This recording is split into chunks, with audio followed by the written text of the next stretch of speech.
Indiana Pacers versus New York Knicks, Game 6 preview and key players. Haliburton hindi raw kailangan magpanic at ito raw ang pinaka-wild off-season na paparating sa kasaysayan ng NBA dahil sa posibleng paglipat ni Giannis. Celtics uunahan ng Golden State kay Antetokounmpo. Bukas ng linggo magsasagupa ang dalawang team para sa Game 6 na gaganapin sa Indiana kung saan leading ang Pacers sa serye at isang panalo na lang ang kailangan para makarating sa finals.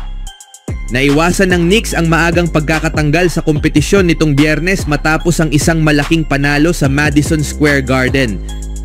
Ngayon kailangan nilang ulitin ang ganoong klaseng performance upang mapilitang magkaroon ng Game 7 sa New York sa darating na Martes.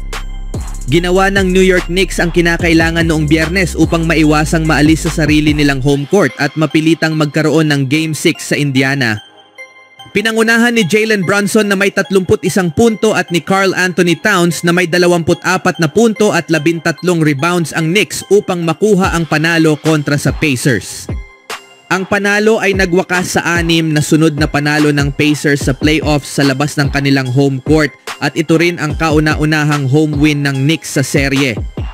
Susubukan ng Knicks na maging ika-14 na team sa kasaysayan ng NBA na makakabalik mula sa 3-1 series at ang una na gagawa nito matapos matalo ang unang 2 laro sa sarili nilang court.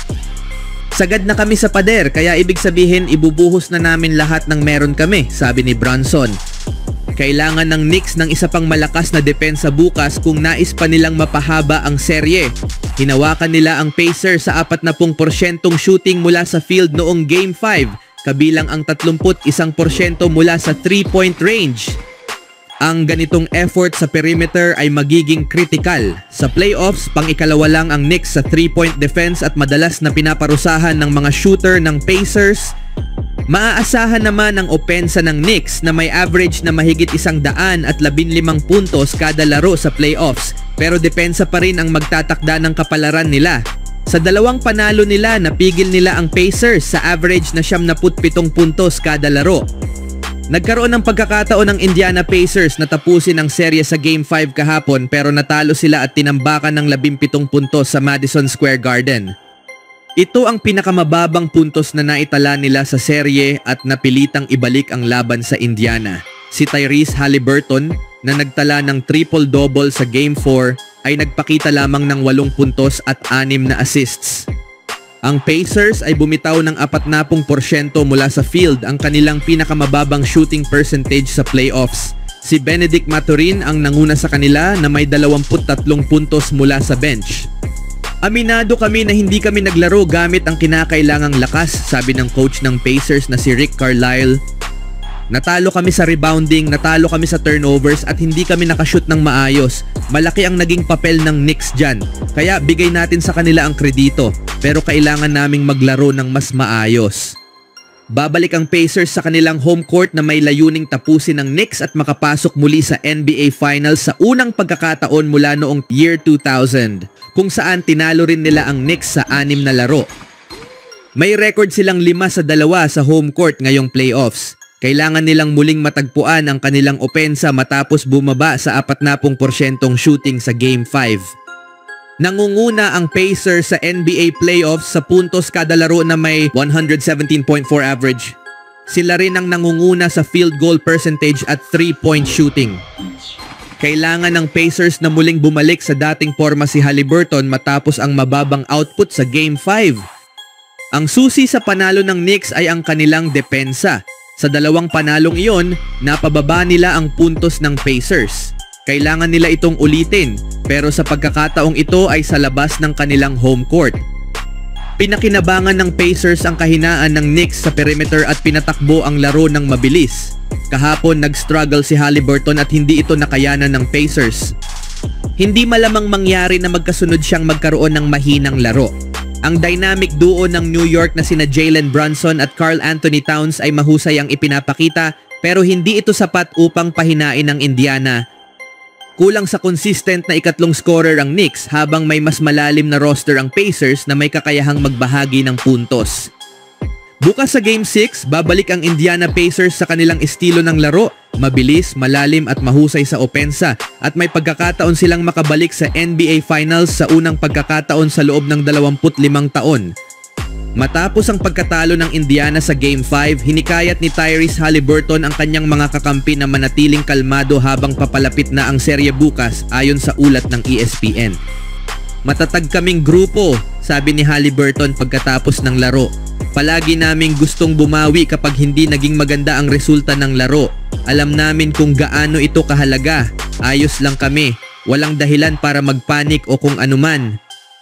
Matatapos na ba kaya ng Pacers ang serye bukas o makakaisa pa ba ang New York at maidala ang serye sa Game 7 sa kanilang home court?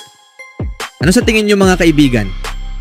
Sa kabilang balita, ayon kay Shams Charania ng ESPN sa Pat McAfee Show, maaaring maging isa sa pinaka-wild na off-season sa kasaysayan ng NBA ang darating na panahon sa kabila ng maraming blockbuster trades na nangyari na bago ang trade deadline.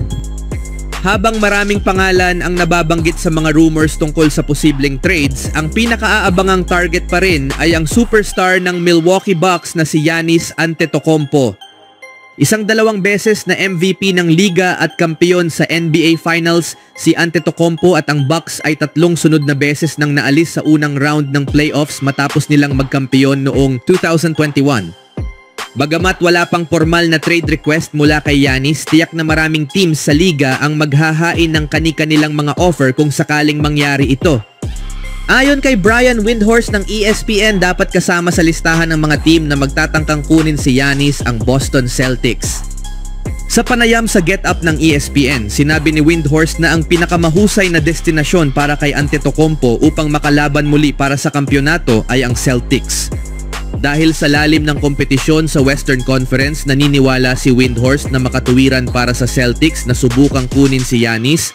May sapat silang assets para makabuo ng trade at nananatili silang contender para sa titulo. Bagamat nababanggit din ang mga kuponang gaya ng San Antonio Spurs at Golden State Warriors bilang mga posibleng destinasyon kung sakaling mangyari ang trade, sinabi ni Brian Windhorst na mas makabubuti para kay Giannis Antetokounmpo na manatili sa Eastern Conference. Ayon sa kanya, mas madali ang ruta patungo sa NBA Finals sa silangan kumpara sa mas matinding kompetisyon sa Western Conference, kaya mas mataas ang tsansa ni Giannis na makabalik sa championship stage kung mananatili siya roon. Magiging mahirap para sa Boston Celtics na maisagawa ang trade dahil sa kanilang salary cap at apron restrictions na nagpapahirap sa kanila na magdagdag ng malalaking kontrata. Dagdag pa rito ang konsiderasyon sa papel at kondisyon ni Jason Tatum na pangunahing star ng team. Gayunpaman, kung sakaling magsama sa iisang team sina Tatum at Giannis, tiyak na magiging isa sila sa pinakamalakas na tambalan sa Eastern Conference at magiging napakahirap talunin ng sinumang team na makakaharap nila. Ano ang masasabi niyo mga kaibigan?